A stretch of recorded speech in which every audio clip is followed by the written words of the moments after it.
What the working families tax cuts did is very simple, ladies and gentlemen. It let you keep more money in your pocket. It rewarded you for building a business or working at a business right here in the United States of America. It makes it easy for you to take home more of your hard-earned pay, and it makes it easier. If you're an American manufacturer or an American business, it makes it easier for you to build your facility or expand your facility right here in the United States of America. I happen to believe that it's the dumbest decision we made as a country to reward foreign companies with putting stuff overseas instead of right here in places like Wisconsin. Well, now we have a different president with a different attitude. If you're building in the United States of America, if you're working in the United States of America, if you're trying to earn a decent living right here at home, we are going to fight for you every single day. But if you build crap overseas and try to undercut the wages of American workers, you're going to pay a big fat tariff before you bring it back in to the United States of America.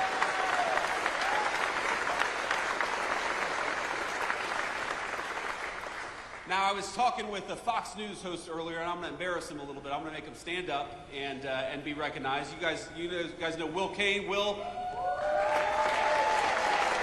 lot of us watch the show. He's doing a good job.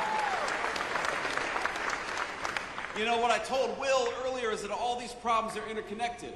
Why is it that we allowed these Mexican drug cartels to bring this poisonous fentanyl into our communities? Why is it that so many people lost hope and started taking that fentanyl?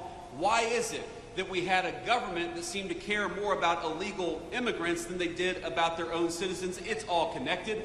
Because when they shipped your job overseas in the last administration or administrations that came before it, what they also did at the same time is they allowed those cartels to come in to our country and take advantage of our communities. So what the working class families tax cut does is, yes, it gives you more take-home pay.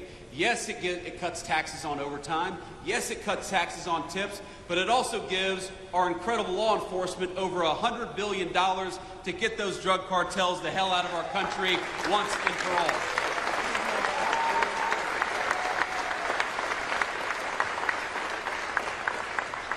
It's very simple. Donald Trump's Republican Party wants very simple things for this country. We want you to be able to earn a good living in your community. We want you to be able to walk down a city street in broad daylight without getting mugged. We want you to be able to take your family out to a nice meal wherever you want to without the fear of violence from criminals, whether they're domestic criminals or international drug cartels. If you work hard every single day, you ought to take as much of your hard-earned pay home as possible. And if you want to raise your children in security and comfort, you ought to send them to a school that gives them a good education instead of an indoctrination. These are very simple things, ladies and gentlemen, and all we needed was better leadership in Washington to deliver it.